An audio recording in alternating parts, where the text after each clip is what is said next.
BRS కార్యాలయాలను కూల్చే కుట్ర చేస్తుంది కాంగ్రెస్ ప్రభుత్వం. రాష్ట్రంలో అనేక జిల్లాల్లో ఉండబడినటువంటి కార్యాలయాలను టార్గెట్ చేసి అందులో భాగంగానే ఇవాళ హన్మకొండ జిల్లా కార్యాలయాన్ని కూడా టార్గెట్ చేసి నోటీసులు ఇచ్చింది. ఎక్కడైనా ప్రాసెస్లో గ్యాప్ ఉంటే నోటీసులు ఇస్తే తప్పులేదు, కానీ ప్రభుత్వమే డబ్బులు కట్టించుకొని రికగ్నైజేషన్ ఉన్నటువంటి పొలిటికల్ పార్టీస్ సంబంధించిన జిల్లా పార్టీ కార్యాలయాలను ప్రభుత్వము కార్యాలయాలకు స్థలాన్ని కేటాయించేటువంటి ఆనవాయితీ జీవో తెలంగాణ రాష్ట్రం వచ్చిన తర్వాతనే కేసీఆర్ గారే తీసుకురాలేదు. ఇది కాంగ్రెస్ నాయకులు, ముఖ్యంగా వరంగల్ జిల్లా చెందినటువంటి మంత్రులు, శాసనసభ్యులు గుర్తెరగాలని చెప్పి ఈ సందర్భంగా వారికి చెప్పదలుచుకున్నాను. మీ గాంధీ భవన్ ఎక్కడి నుంచి వచ్చిందో ఆత్మవిమర్శ చేసుకోండి. స్వాతంత్ర పోరాట సందర్భంగా గాంధీ ట్రస్ట్ ఏ స్ఫూర్తితో ఏర్పడ్డదో ఆత్మవిమర్శ చేసుకోండి. ఖాదీ బోర్డు నుంచి నెలకు రూపాయి చొప్పున మీరు ఏ పద్ధతిలో లీజు తీసుకున్నారో, ఎన్ని సంవత్సరాల కింద లీజు తీసుకున్నారో సమీక్ష చేసుకోండి. వెంటనే హన్మకొండ బీఆర్ఎస్ కార్యాలయానికి ఏది వర్తిస్తే హైదరాబాద్లోని మీ రాష్ట్ర పార్టీ కార్యాలయం గాంధీ భవన్ కూడా అదే వర్తిస్తుంది. ఇక్కడ ఇటుక పిల్ల కదిపినా ఆడ గాంధీ భవన్ కూలుతుంది. చట్టం మీకైనా మాకైనా సమానమే. ఎన్ఆర్ఆర్ భవన్ వరంగల్ జిల్లా పార్టీ కార్యాలయానికి కాంగ్రెస్ పార్టీకి ఎట్లొచ్చిందో ఇక్కడ జిల్లా నాయకులు కూడా ఇవాళ మీటింగ్ పెట్టుకోవాలి. ఇవాళ ఇక్కడ జిల్లాకు నాయకత్వం వహించే చాలా మంది కాంగ్రెస్ పార్టీలు లేనప్పుడు, నేను ఆనాడు యూత్ కాంగ్రెస్ లో పనిచేసినాను. ఎన్ఆర్ఆర్ భవన్ కన్స్ట్రక్షన్ చేస్తున్నప్పుడు నేను అక్కడ నిలబడి పని చేయించిన అనుభవంతో నేను మీకు గుర్తు చేస్తున్నాను. జాగ్రత్త అని చెప్పదలుచుకున్నాను. ఎన్ఆర్ఆర్ భవన్ అంటే జిల్లా కాంగ్రెస్ కార్యాలయం. అక్కడ ప్రత్యేకంగా మున్సిపల్ పార్కు, మంచి ఫౌంటైన్ ఉండేది.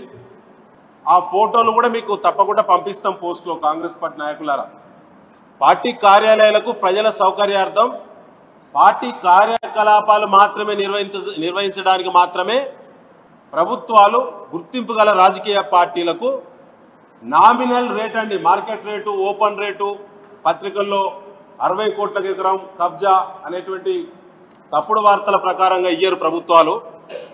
జీవోనే నామినల్ రేటుకి ఇస్తారండి. తెలుగుదేశం కార్యాలయాలు కట్టిన దగ్గర గట్లే వచ్చినాయి, కాంగ్రెస్ పార్టీ కార్యాలయాలు కట్టిన దగ్గర జీవోలు అట్లే వచ్చినాయి. తెలంగాణ ఏర్పడ్డ తర్వాత కేసీఆర్ గారు మాత్రమే బారాసా కార్యాలయాలకు ఇవ్వలేదు.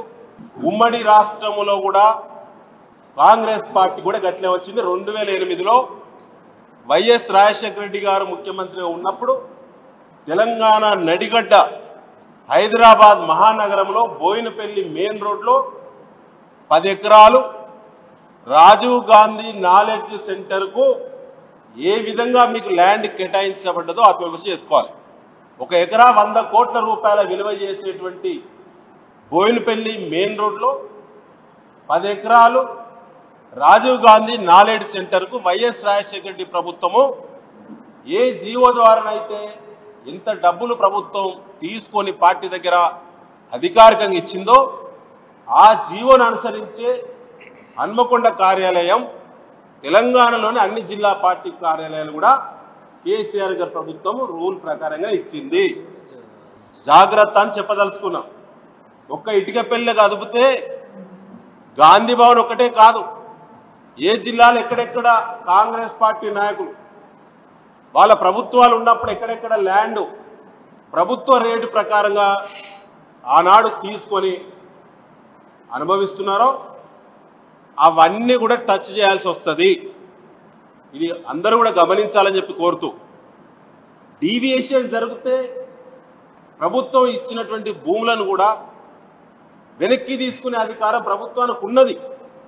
పార్టీ కార్యకలాపాలు తప్ప ఇతర కమర్షియల్ రెంట్లకు ఇచ్చుకునుడు, కమర్షియల్ యాక్టివిటీ చేసుడు, ఇతర కార్యక్రమాలు చేయడం ద్వారా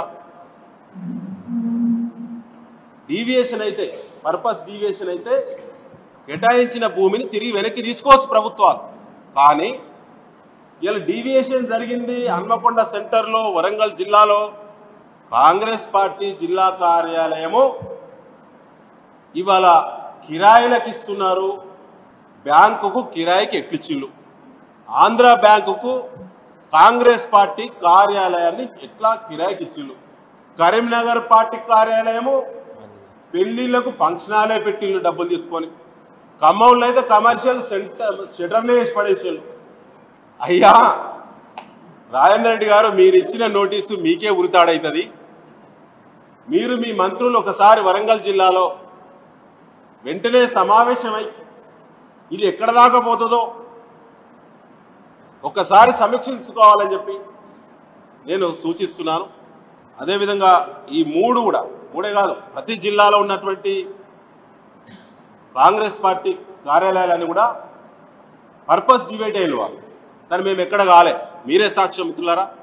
ఇక్కడ జిల్లా పార్టీ కార్యాలయం ఇక పార్టీ యాక్టివిటీస్ తప్ప ఇతర ప్రైవేటు కార్యక్రమాలు కానీ మరొకటి కానీ లేదు. విజయభాస్కర్ గారు జిల్లా పార్టీ అధ్యక్షులు. ఇంతకంటే ముందు వారు చీఫ్ విప్గా పనిచేశారు. వారిపైన ఇటీవల పత్రికల్లో వచ్చేటువంటి వార్తలను తీవ్రంగా మరి బీఆర్ఎస్ పార్టీ ఖండిస్తూ ఉన్నారు. ఎందుకంటే వారు వ్యక్తిగతమైనటువంటి యాక్టివిటీ చేసినట్టు కబ్జాల పేరు మీద కాంగ్రెస్ పార్టీ దుష్ప్రచారం చేయడం అనేది కాంగ్రెస్ పార్టీ నాయకుల యొక్క చేతగాంతనం. ఆత్మవిమర్శ చేసుకోవాలని చెప్పి కాంగ్రెస్ పార్టీ నాయకులకు నేను కోరుతూ ముగిస్తున్నాను. Thank you.